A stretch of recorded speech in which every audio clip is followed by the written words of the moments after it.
If you have ever wondered what was built in the world before the Great Pyramids, that does you credit. Indeed, human history is far richer than even the thickest textbooks. Let me add more. There remain an enormous number of grand structures in the world, created not only before the flourishing of Egyptian culture, but even before the universal flood itself. You are on the Top Facts channel, and today we will journey to the territory of present-day Egypt to lift the veil on ancient mysteries of biblical times. Enjoy watching, and let us get started right away.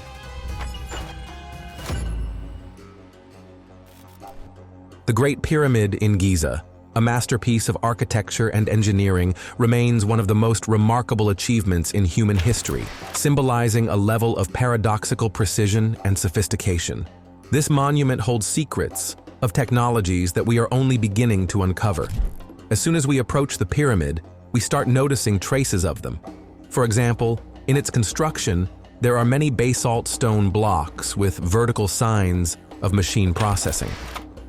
The vertical lines are carefully cut into material that was not native to the pyramid's surroundings, immediately raising questions about the tools and methods by which these marks were made.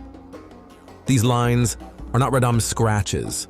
Their pattern indicates the traces of saws, a much more advanced tool than a bronze chisel of that time. Even the use of such abrasive materials as quartz sand does not answer all questions. Additional examples hint at the use of more high-tech methods. For instance, the remnants of cuts with diameters ranging from the 10 centimeters to 45 centimeters speak for themselves. Not only do they show the precision of the work, but they also demonstrate the very possibility of curvilinear cutting, suggesting the use of giant circular saws. And this directly contradicts the traditional view that the pyramids were built with simple tools and manual labor. In front of the second pyramid, inside the channels running from the pyramid to the Sphinx, many granite remnants can be found. An especially striking discovery is a limestone block containing a channel made of melted granite. One can clearly see the color change from melting. What temperature must it have withstood? All this, along with pieces of scorched granite and limestone, raises intriguing questions about the processes and technology behind the construction of these monumental structures. Observations of the casing stones further complicate our understanding. An extremely tight fit between them suggests a level of craftsmanship and accuracy hard to reconcile with the tools available at the supposed time of the pyramid's construction. All three pyramids are arranged in the same configuration as the stars composing Orion's belt, and the last time their locations fully aligned with the constellation's line was about 10,500 years ago. This is the first convincing evidence that they are at least 10,000 years old, but they may be much older. Then it becomes clear why there is no mention of the pyramids or their creation in any Egyptian written records.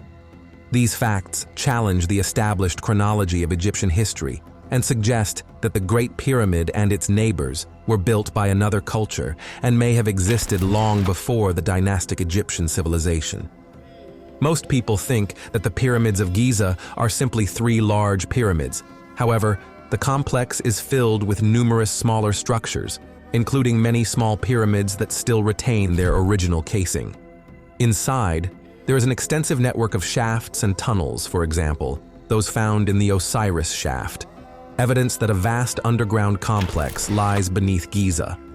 The plateau, at a depth of 35 meters below the surface of the Osiris shaft, leads to a chamber named the Tomb of Osiris. In the center of the chamber, surrounded by an artificially made channel of water, stands a granite sarcophagus. A natural question arises: how did they provide a stable water source to fill this channel? And how did they maintain the water level? The only plausible explanation for this feat is the existence of an advanced subterranean hydraulic system of chambers and tunnels specifically designed to hold and direct water from a natural source into the shaft. The solid bedrock in the area rules out the likelihood of accidental leaks. further supporting the theory that water was delivered through a specially built, hidden conduit. All known details point to a monumental underground engineering project in Giza that was unparalleled at its time. The true purpose of this structure remains a mystery. There are no available clues, no written materials, nor hints in the structure itself. There are no stairways or any other way to descend. How did they manage to place massive granite sarcophagi, each weighing up to 40 tons, inside the structure? Furthermore, why was it necessary to position huge granite boxes underground instead of carving them directly out of the bedrock? This implies that all the objects and the materials they were made from were assigned a particular function. Among others, there was one sarcophagus made not out of granite, but from an unusual material unknown to Egyptology. Such a mineral was never used anywhere else, and there is no other known object like it in the history of ancient Egypt. Aside from the fact that this material cannot be found anywhere in Africa, someone created and transported this massive 40-ton sarcophagus over great distances, possibly across the entire Mediterranean. Advanced dating methods have shown that the Osiris shaft must be at least 5,000 years old, and if we push the timeline back to the pre-dynastic periods of ancient Egypt, we should pay close attention to the Serapeum in Saqqara. It served as the ancient Egyptian necropolis for burying the sacred bulls of the Apis cult in Memphis. The complex is located near Cairo and is famous for its collection of enormous granite boxes, presumably sarcophagi. The boxes, made with astonishing precision, have sparked considerable debate. It is obvious that they were created with extraordinary craftsmanship that suggests the use of advanced technologies far surpassing what is traditionally attributed to the ancient Egyptians. Each box in the Serapeum at Saqqara is hewn from a single block of granite, known for its extreme hardness. The sarcophagi are enormous. Together with the lid and the base, some of them weigh up to 70 tons, which means that the blocks from which they were cut weighed about 200 tons. The accuracy with which they were made is striking. The angles are perfectly perpendicular, and the flat surfaces are exquisitely smooth. How could such a level of precision be achieved without using high-tech processing methods and specialized equipment? The progress achieved several millennia ago leads us to suppose that our commonly accepted knowledge differs significantly from the actual reality of that era. It follows that the ancient Egyptians, or those who constructed all these structures, had access to advanced technologies, possibly lost over time. One of the most amazing aspects of these boxes is their interior surfaces, which are as precisely measured and smooth as the exterior. Achieving such perfect polishing inside a stone box, especially with the primitive tools commonly attributed to that period, seems absolutely impossible. The walls of the boxes have uniform thickness, implying the use of sophisticated measuring and cutting equipment. Such uniformity and precision in stonework is extremely rare among other ancient Egyptian artifacts. The question arises about the technology and methods that were applied in this particular construction. Clearly, the process of hollowing out these massive granite blocks would have required advanced, powerful equipment, and the usual copper tools of the ancient Egyptians were unsuitable for working such hard material, let alone for achieving technical accuracy. This mismatch led to the speculation that the builders of the Serapeum possessed advanced technological knowledge and equipment using high-speed drills, diamond cutting tools, or other complex machines. Another aspect intriguing researchers is the intended function of these boxes. Traditionally, they were regarded as sarcophagi for burying sacred bulls. But soon, because of the intricate and precise construction of each box, doubts arose about that purpose. For such a primitive task, the design seems overly complex. Theorists suggest that the real reasons for using the boxes required precise measurements and smooth surfaces, perhaps connected with some form of energy manipulation or intended for a scientific process unknown to modern scholars of today.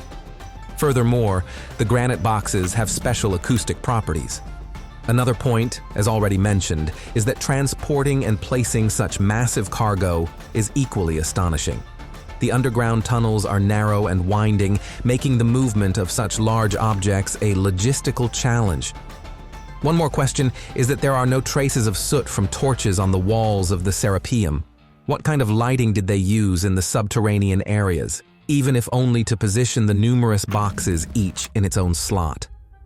The main archaeological theory attributes the precision and craftsmanship of the granite boxes to the skills and perseverance of ancient artisans who refined their stoneworking methods over generations. However, critics of this theory claim that there is no direct archaeological evidence revealing machinery or tools advanced enough to create these boxes. Moreover, tools alone would not suffice. In ancient times, producing items of this kind would have required a deep understanding of engineering and geometry. Notably, the scale and precision of the boxes in the Serapeum at Saqqara were never replicated anywhere else among the discoveries in tombs or other granite quarries. Nummer 9. Let us return to the Great Pyramid in Giza.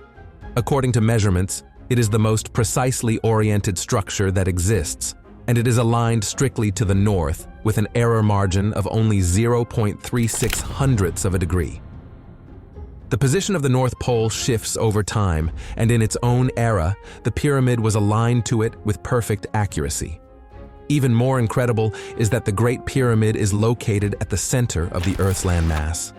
The east-west parallel and the north-south meridian passing through the majority of the world's land intersect in only two places on Earth. One is in the ocean, and the other is where the Great Pyramid stands. How was this alignment achieved without a compass, which, let us remember, was invented only many centuries later? Clearly, such precision suggests advanced knowledge of astronomy and possibly a practice of star observations. The pyramid's builders possessed detailed knowledge of solstices and equinoxes because on the day of the spring equinox, the sun stands directly over the Great Pyramid, and at those rare moments, the pyramid casts no shadow. Another interesting feature is the acoustic quality of the room inside the pyramid, especially noticeable in the burial chamber. It is constructed of massive granite blocks, known for their density and capacity to reflect sound. Sounds inside this space resonate, creating a powerful reverberation effect. This resonance not only amplifies the sound, but prolongs it longer than one would expect. Take a look at demonstrations from a video by expert Brian Furster, where he explores the chamber with a specialist in acoustic resonance. The sound lingers in the air much longer than expected. Leading researchers propose that the pyramid's architects deliberately designed these acoustic properties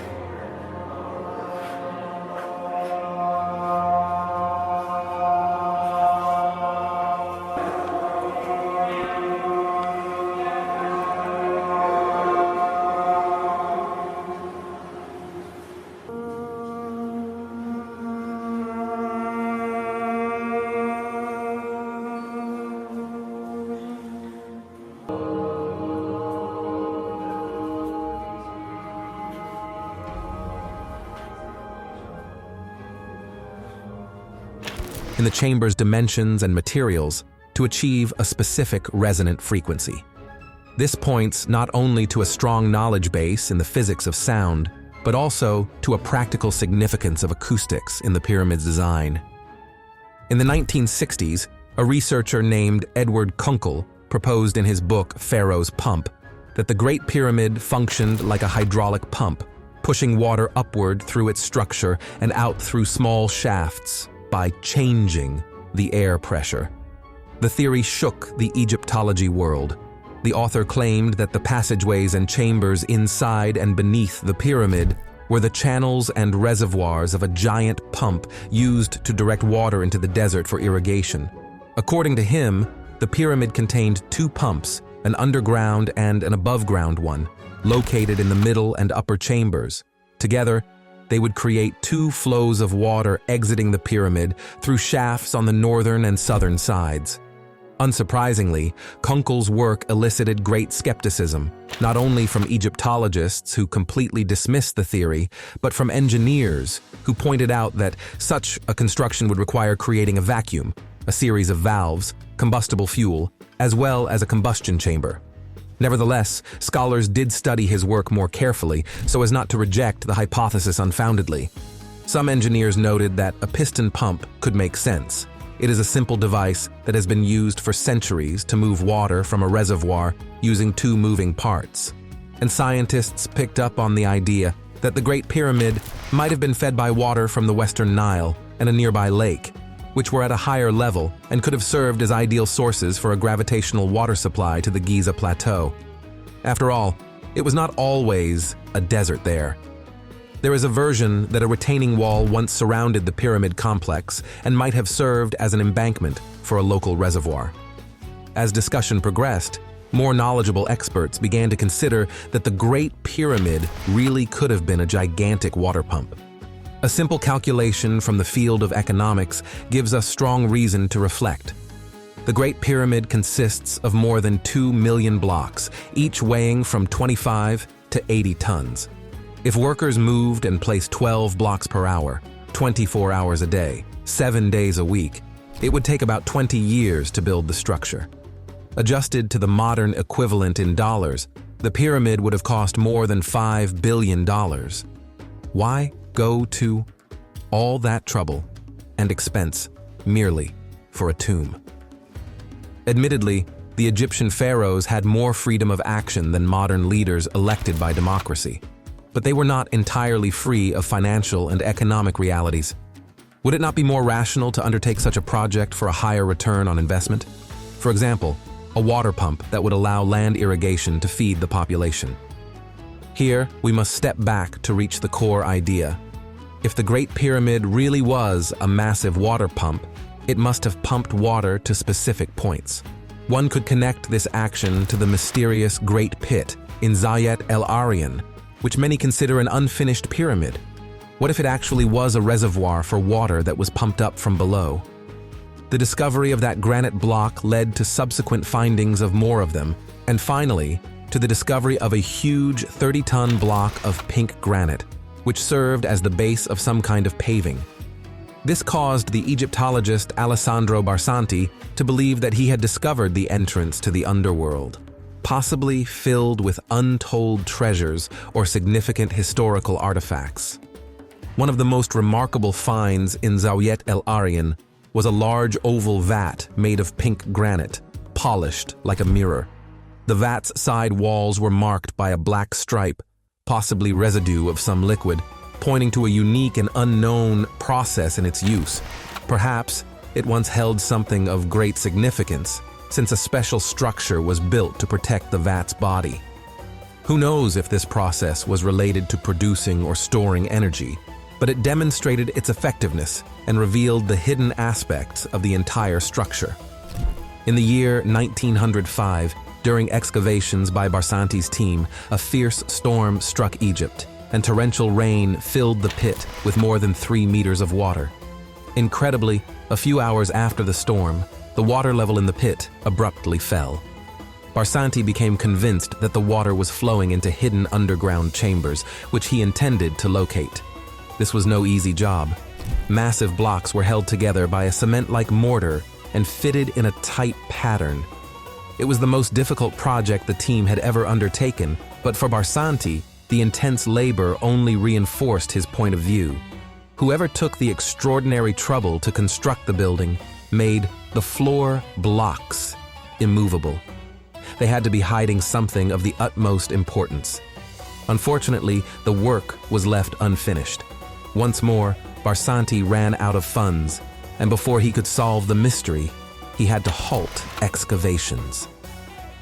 Suddenly, the First World War began, completely cutting off access to Egypt. And in the year 1917, at the age of 59 years, Barcanti passed away unexpectedly, and instead of continuing his work, Egyptologists simply abandoned the excavation, leaving the secret unsolved. When interest in Zayat el-Arian resurfaced, The Egyptian government in the 1960s restricted access to the territory, only adding to the intrigue. Now there is a military base there, and no one can enter the restricted site.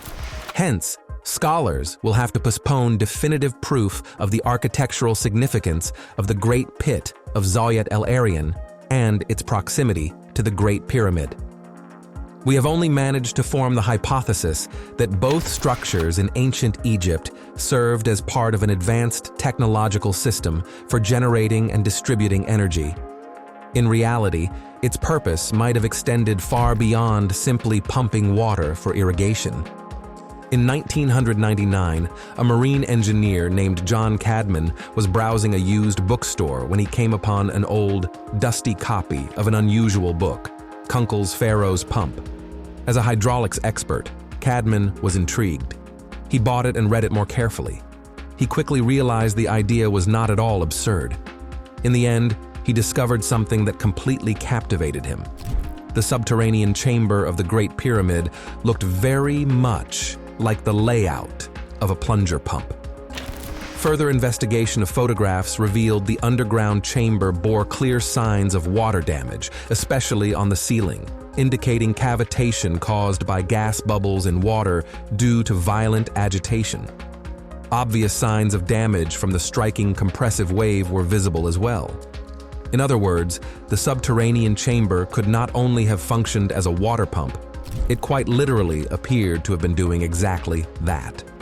Using his many years of experience in hydraulics, Cadman built his own scale model of the pyramid and the underground chamber to test whether it would indeed operate as a water pump. He used the nearest river as a reservoir, but unfortunately, the model leaked, cracked, and did not pump water as he had hoped. Cadman did not give up so easily. He built another model, then another, with the same disappointing results. On his fourth attempt, he did everything correctly, and to the great joy of the engineer, the pump worked. Thus, he proved beyond any doubt that the Great Pyramid could function as a giant water pump. And undoubtedly, the creators of the Great Pyramid's underground chamber knew exactly what they were doing. After Cadman's breakthrough, no one questioned that the water pump of the Great Pyramid was no fantasy, and as he continued his research, he arrived at even more astonishing conclusions. Cadman built a new, larger model and encased it in concrete to simulate the effect of a pump operating underground. He placed it in a seasonal stream with a pond serving as a reservoir. When the pump began to operate, Cadman immediately noticed something astonishing. Sealed in concrete, the pump created a vertical compression wave similar to the repeated rhythmic beating of a heart. One could feel the sound through the ground at about 6 meters away and hear it at more than 30 meters. Cadman realized that his experiment had gone well beyond a simple water pump because of the powerful waves it generated, and this changed everything. He then renamed the device a pulse generator. If the subterranean chamber of the Great Pyramid generated pulsing waves, they would travel through the upper granite chambers and, reflected by the granite, create ionization in the atmosphere, effectively forming an electric field. In simpler terms, the pulses from the underground pump, in combination with the pyramid's granite, could produce electricity. So it turned out Cadman had proven that the ancient Egyptians used electricity. But we should add that the idea of an electrical generator did not begin with John Cadman. In fact, it first emerged around the turn of the 20th century in the work of the famous inventor Nikola Tesla. You may be aware of many of his achievements, yet not of his fascination with ancient Egypt, specifically with the pyramids, which he studied in detail and wrote about in his notes. In the year 1905, Tesla planned to patent a design entitled The Art of Transmitting Electrical Energy Through the Natural Medium, which included the construction of Tesla's electromagnetic pyramid. Combining his knowledge of ancient Egypt with his brilliant mind, Tesla aimed to use a gigantic pyramidal structure to project energy into the sky, where it could then be received by individual receptors across the globe. This 57-meter-tall structure, known as the Wardenclyffe Tower, was capped by a 55-ton dome made of conductive metal. Sadly, before he could conclusively prove that his model could generate energy, the same misfortune befell him that had struck Barcanti. His funding ran out, and the project was abandoned. Although Tesla's work on electromagnetic pyramids disappeared, his experiments prompted many to look at the Great Pyramid with fresh eyes. People even re-evaluated its original exterior. It was covered with white limestone blocks known as tura, which is famed for its unparalleled insulating properties, whereas the tunnels and chambers inside it were lined with granite, an excellent electrical conductor. Moreover, it is known that the Great Pyramid was originally topped with a capstone made of gold, which is among the most conductive materials on Earth. Similarly, Tesla's Wardenclyffe Tower was topped with a 55-ton metal sphere. If the Great Pyramid had been designed to generate electricity, its builders could hardly have come up with a more optimal plan. Surely they did not stumble upon that perfect design by accident.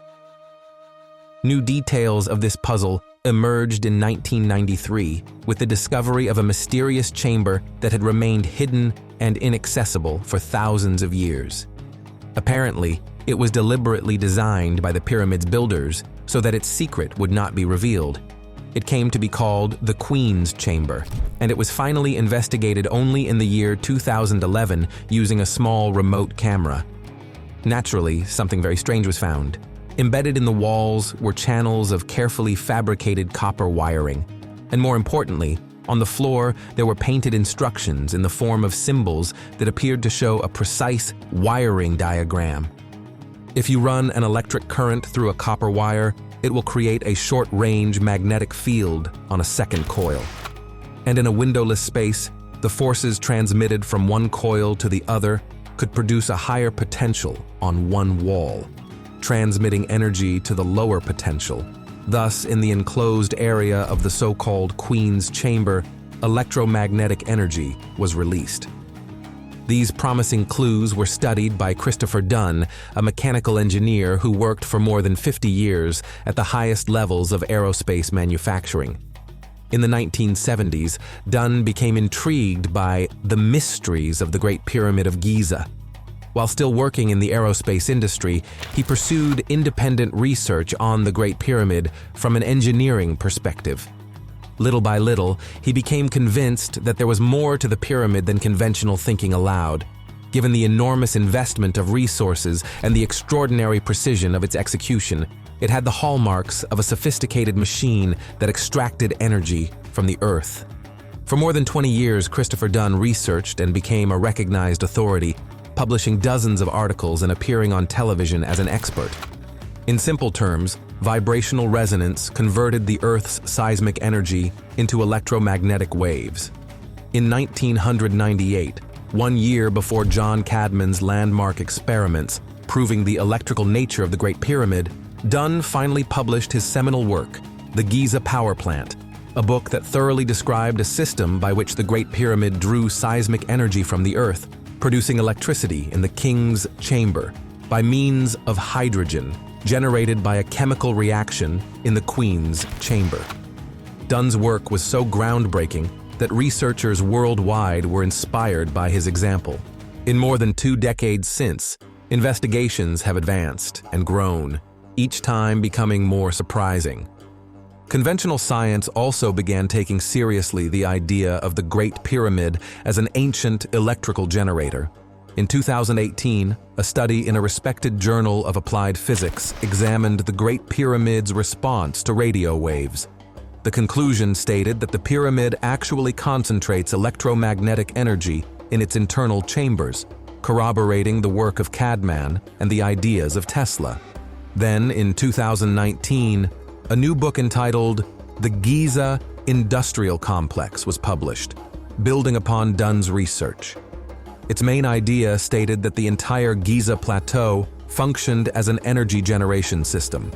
According to the authors, the structures around and beneath the plateau were designed to activate a complex process of splitting water, which would allow hydrogen to be used as a fuel source. They presented persuasive evidence that the Great Pyramid was a gigantic water processing plant for creating electrified water, showing just how far the concept of the Great Pyramid as an electrical power generator has come. Rather than being ridiculed, the book and its theory were not dismissed outright, and instead of meeting mockery, the work earned a prestigious New York award. Now, more than ever, mainstream science considers the idea that the Great Pyramid was constructed as a power generator. Reflecting on the grandeur of Egypt's ancient structures and their complex technologies, the scholarly community finds compelling reason to think these marvels are not merely the achievements of dynastic Egyptians, as we have long presumed, but rather that they were the remnants of buildings created by a much more highly developed ancient civilization that existed even earlier than recorded history. Could this civilization have passed along a wealth of knowledge and technological skill, forming the foundation on which the later Egyptians thrived for millennia? We might reconsider our conventional beliefs, acknowledging that the pyramids were not experiments of an emerging civilization, but instead the inheritance of advanced predecessors whose insights and achievements were so monumental that they influenced generations long after vanishing. This theory does not diminish the accomplishments of the dynastic Egyptians. Rather, it underscores the continuity of human progress and the potential for each subsequent civilization to build on the legacy of its predecessors.